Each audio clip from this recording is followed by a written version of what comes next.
Continuamos en Entre Líneas y nos vamos a volver un poco a los temas del comienzo del programa que tienen que ver con las estadísticas, en este caso del mercado laboral.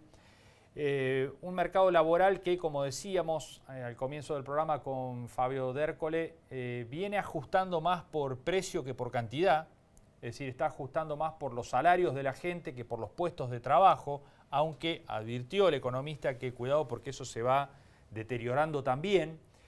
Pero en el medio de esta discusión y del deterioro del mercado laboral evidente, el gobierno avanza con reformas, propuestas, y que siempre tienen la sospecha de ir en contra de los derechos de los trabajadores. Cada vez que se propone eso, los gremios, los sindicatos salen a denunciar que esas reformas en realidad intentan perseguir, recortes en los derechos laborales. Flexibilización. Flexibilización, como habitualmente se lo denomina. Bueno, vamos a hablar de estos temas porque tenemos a un especialista a nivel nacional, como es el doctor, el abogado laboralista Mario Ackerman, que gentilmente nos atiende, ya lo estamos saludando.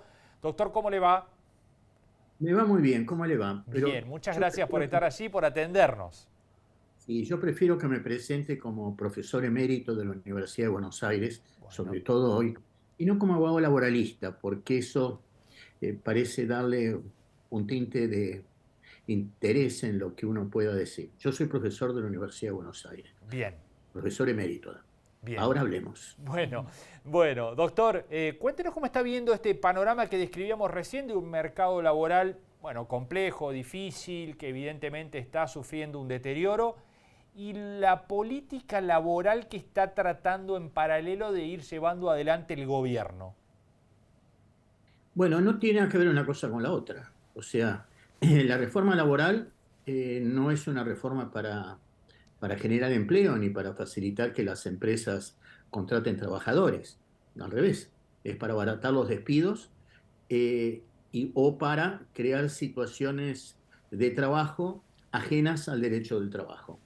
Eso es la reforma, no es otra cosa, más allá de las desprolijidades, de las probables inconstitucionalidades de varias de las normas, de la mala calidad de la redacción.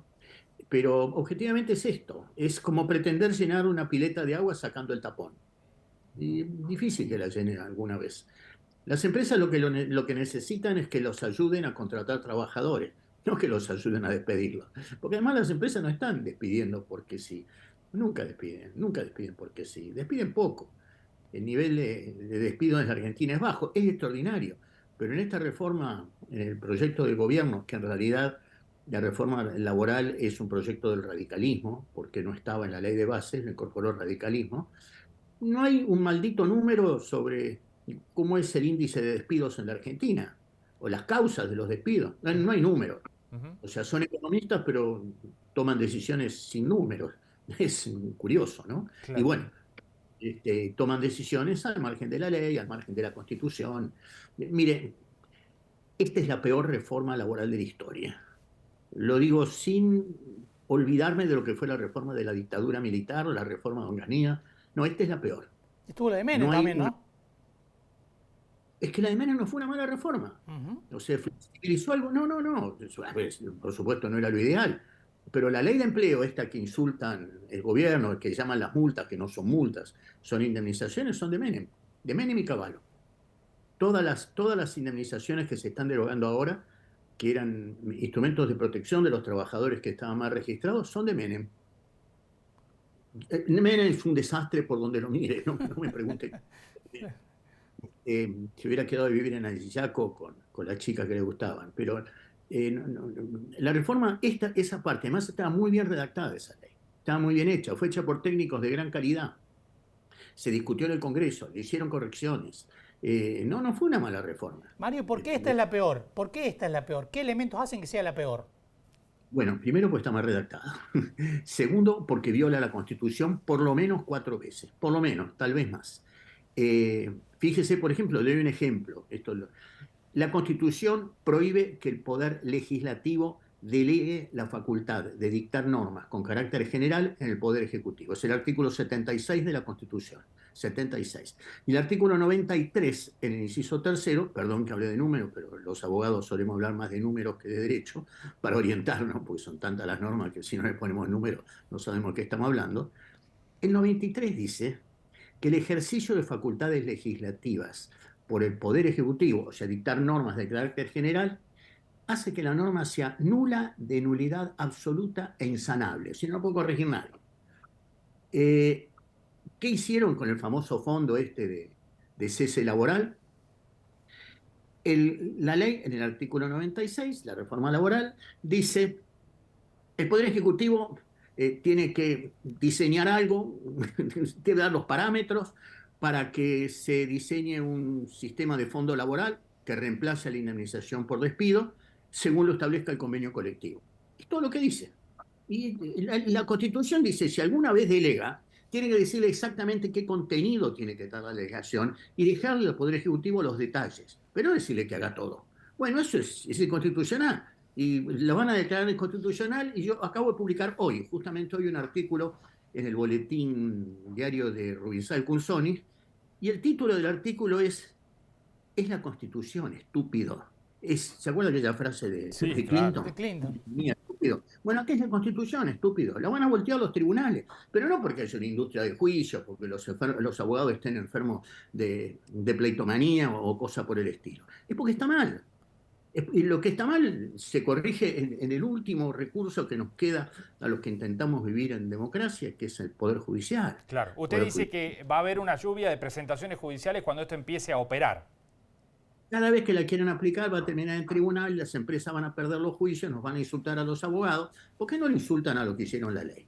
Claro. Porque les mintieron, el gobierno está mintiendo. Yo no sé qué hará en otras cosas, pero en este tema está mintiendo. Además hay otras cosas que son más graves. Por ejemplo, incorporan un artículo que dice más o menos así: si usted despide en un acto de discriminación, es el artículo 245 bis de la Ley de Contrato de Trabajo. Si usted despide en un acto de discriminación, por ejemplo, si despide a un trabajador porque le dice, en un lenguaje que no se usa nunca, negro de mierda, o porque despide a uno porque es judío, o despide a uno porque es homosexual, el despido vale, pero tiene que pagar un poco más. Claro. Y el trabajador no tiene derecho a pedir la reincorporación. Claro. La Ley General Antidiscriminatoria dice exactamente lo contrario. Claro. Dice que si se produce un acto antidiscriminatorio, la víctima, o sea, el discriminado, puede pedir que se deje sin efecto, pues en el caso sería reincorporarlo, y además pagarle daños y perjuicios. Claro. Lo que hicieron con esta ley es eso. Dijeron: no, el despido discriminatorio vale. Hay que pagar un 50% más. Mientras tanto, tratan de reducir las indemnizaciones por otro lado. Claro. Es una porquería, es una cosa inaceptable. Esto es inconstitucional antes de que lo vengan a aplicar. Es una norma discriminatoria, sobre pretexto de luchar. Mentira, no es para proteger contra discriminación, es para tasar los juicios, para que el empleador que discrimina sepa cuánto le cuesta, nada más que para eso. Está bien. Mario, ¿entiende por qué digo que es lo peor que se ha hecho? Nadie se animó a tanto. Nadie se animó a hacer una cosa como esta. Y hay un par de cosas más, pero ni hablar, estaríamos media hora hablando. Ayer mandé al editorial un libro sobre este tema. Un libro que va a tener 450 páginas. Y termino el prólogo del libro, que el prólogo es lo último que se escribe, para que sea lo primero que se lee. Claro. En el prólogo digo esto: este es el libro que nunca hubiera querido escribir. Este libro yo no lo quería escribir. Y además es cierto, no lo quería escribir. Me insistió mi editor, me dijo: están esperando que vos escribas. Lo escribí y dije: es mi manera de decir, porque para que los malos triunfen, como decía Burke, para que el mal triunfe es necesario que los buenos no hagan nada. Y mi manera de hacer es esta, es diciendo. Pero esto termina mal. Esto termina mal para los que crean que sacaron una ventaja. Profesor Ackerman, muchísimas gracias por estos minutos, ha sido un gusto dialogar con usted. Lo mismo, y gracias por llamarme. Muy amable, hasta la próxima. Mario Ackerman. Bueno, ahí está, ¿no? Un experto, ¿no? A nivel nacional es una voz que siempre está allí para prestarle atención en estos temas, especialmente cuando se habla mucho de reforma laboral y demás, dejando en claro que aquellos que insisten con el argumento de que la Argentina no crea puestos de trabajo en cantidad y en calidad por el marco normativo es un error. Pero además, a los periodistas que siempre buscamos el título, Sí, nos facilitó la tarea. totalmente. La peor reforma laboral de la historia, ese es el título, ¿no? Sí, sí, sin duda.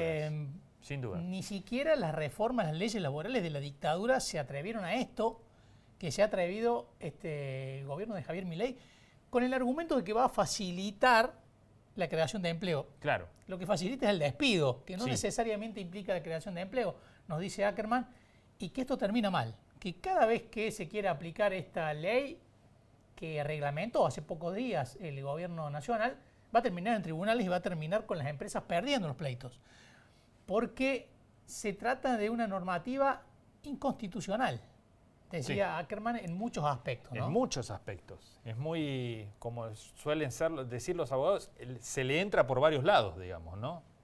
Exacto. Bueno. Bueno, y lo que decíamos, normalmente queda como, por lo menos a quienes tenemos menos de 50 años, el ejemplo más reciente de una flexibilización laboral, de pérdida de derechos, fue el menemismo.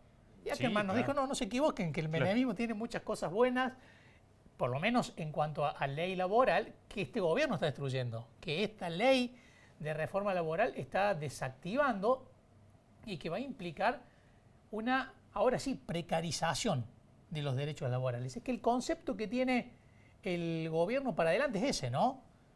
Una precarización de los derechos laborales, que el gobierno dice, bueno, como es más fácil despedir, echar gente, va a ser más fácil que se creen empleos, porque bueno, se los echa muy fácilmente.